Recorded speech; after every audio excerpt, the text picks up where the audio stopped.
Hello everybody, it's True Detective here, and in this video a translation for the installation of Ubuntu Linux.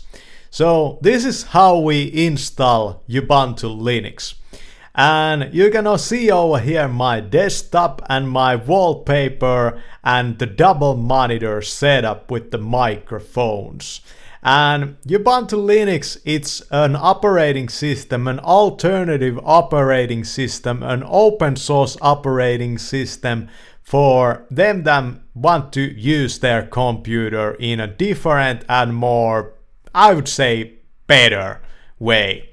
And you can find the Ubuntu operating system page, web page, just by searching for Ubuntu on the search engine. And here you can see the file manager in Ubuntu. It's pretty much the same as in Windows, but better. Almost everything is pretty much the same as with Windows, but better. You can theme, you can change the colors, as you can see over here. I show you. And yeah, so next we go into the download part of the Ubuntu Linux. Here I show you some of the great features of the desktop environment. For example, that you can change the windows, and you can scale them to the sides of the screen and that kind of stuff. Yeah. So the option menus in Ubuntu, I really dig those too. I dig how you can theme it, but the default themes are very good, so you don't have to get into that rising game. That's what I like about this Ubuntu too. And here we download the ISO. I show you some more, how to split the screen. You have this quarter tiling and this half tiling in Ubuntu. That's what I like really a lot. And man, that Zen screen that I bought is great. So just download the fucking ISO from the Ubuntu page. And here I'll show you some more video editing stuff. And that didn't work, by the way, on Red Hat Linux. I had problems with the video showing on my portrait screen. So we need a program that we can flash the ISO to the drive. You would probably be using a USB drive, by the way. But you can also use Balena Etcher to flash an SD card. That's what I did. SD cards are faster than USB drives, so yeah, now we're back at the desktop and you can see the application launcher over here. It's pretty much the same as with GNOME, but it's a bit modified on Ubuntu. And I use the MX Master mouse and it works flawlessly on the Ubuntu desktop too. And here's the launcher, and you can launch programs that you have installed from the Ubuntu Software Center. Here I show you some differences. With Linux you don't have exe files, you have RPMs and debs, and on Ubuntu you use deb. You use deb packages, but you shouldn't download too many outside programs. Use the Software Center to install programs. So here I explain how the 25.04 version is really not that good. With Ubuntu I would go with the LTS version. That's what I would recommend for you. Yeah. So it's a 6 gig download. Over here I show you some facts about the fact that you can also use Chromium. You don't have to use the Chrome web browser. You can use the Chrome web browser also on Ubuntu Linux. And here we get to the flashing part of the ISO. So we choose the downloaded ISO with the etcher, and we flash it to the USB stick or the USB flash drive, whatever it will be. And Chromium is the open source version of Chrome, but there's more browsers too that you can use on Linux. There's Firefox and there's Brave and that kind of stuff. Also Epiphany is one of those. Then in the Balancer we select the target drive. So the target drive would in this situation be my SD card. But you can flash Linux on USB stick. That's what most people would use, and I would recommend that you use a USB 3 USB stick with a USB 3 port, because USB 2 ports are just too slow to use for flashing. Here's one of programs I like to use, Video Downloader. Great stuff for downloading your own videos or videos by somebody else. Yeah. So, and also for downloading audiobooks. And it takes about 3 minutes to flash that image on a really fast SD card. But if you would use a USB 3 USB stick, you wouldn't look at speeds like this probably. Bit slower, but be patient and you will be installing the Linux on your computer in no time.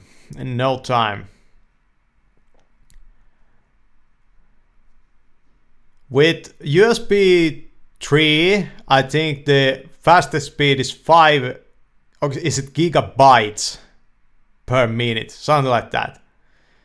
So Steam is also supported, as you can see over here on Linux, Telegrams and that kind of stuff, proprietary crap software you can use.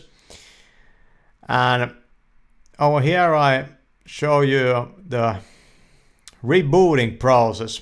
So in the rebooting process you have to press the F10 button and you get an option menu where you can choose the flash drive or the USB stick you have, and the other drive is going to be your boot drive or whatever type of drive you have. So we choose over here the USB stick. We boot it from that. The button to get to the boot menu might be not F10, something else. Here's the GNU Grub. That's the bootloader program for Linux. We choose install and try Ubuntu. And over here we are in the installation menu or the installation setup. And Ubuntu works as a live desktop tool, so you don't have to install it. But here we get to the language selection, and I'm gonna translate this stuff to you because I did it in Finnish, the installation. So you get the keyboard setup, the keyboard mapping. You choose whatever language you use, whatever kind of keyboard you have. And then you attach, you connect to the network. And we choose install Ubuntu, and this is the default installation, and you can use the proprietary NVIDIA drivers, install them from that, or you can install the proprietary codec drivers, the proprietary codecs for playback of media files for MP3 and MP4, that kind of stuff through here. So you will have all of this in your preferred language. So it might not be English for you, whatever it will be, you will understand it there. And we go to the next part of the installation, and here's the, holy shit, what's the word for this? Well, you can use LVM and you can get encryption through that, but this is the partitioning of the drive. So I would recommend that you use LVM and you use encryption, but this is the partitioning of the drive, and here you can delete partitions, and SDA would be your boot drive, the USB stick for example, or the SD card that I use. And here you can see that would probably be your Windows drive. You can see that my drive is NVMe, your drive might not be NVMe but an SSD with SATA connection. So here you set up the logins and that kind of stuff. So you can get to your Ubuntu desktop, use encryption, I would say, on Linux. Here you set up the user, and here you get a brief overview of the installation. Yeah, if you choose the full installation type of setup, it installs all kinds of bloat programs. For example, the LibreOffice suite also. So now it starts to install it. That sort of stuff. And you should have the computer attached to the network when you install Ubuntu Linux 2. You can get all kinds of proprietary shitty programs like Spotify, Telegram, and that kind of stuff on Ubuntu. They are very easy to install. You can get them from the program software center. Same type of shit as with Macs and that sort of crap. Yeah. Not all programs for Windows are available on Linux, and it's not really because those programs couldn't be made to work on Linux. It's because those developers don't care about Linux, or there's not enough users for the programs on Linux. Yeah, so no Adobe Premiere on Linux, probably. And then we reboot and we detach the USB stick, hit enter, and then we boot into the installed desktop. And if you have a 4K screen and you happen to have a 4K screen, you can use incremental scaling on Ubuntu, and it's great. It doesn't work on all versions of GNOME. If you have GNOME version 44, for example, on Debian, it doesn't work. Incremental scaling, you can change the colors, that's great. Colors are great, and this changes the option menu color and that sort of stuff. You don't have to do all the rising that you would do on Arch Linux and that kind of stuff. Ubuntu Pro, this is a great new feature of Ubuntu. You can get security updates to up to 2034. I would recommend using Ubuntu Pro, and here's the software center. And here you can install the programs. You can also install them through the terminal. And as a last note, remember to always keep your Ubuntu desktop up to date. That's how we install Ubuntu, translated.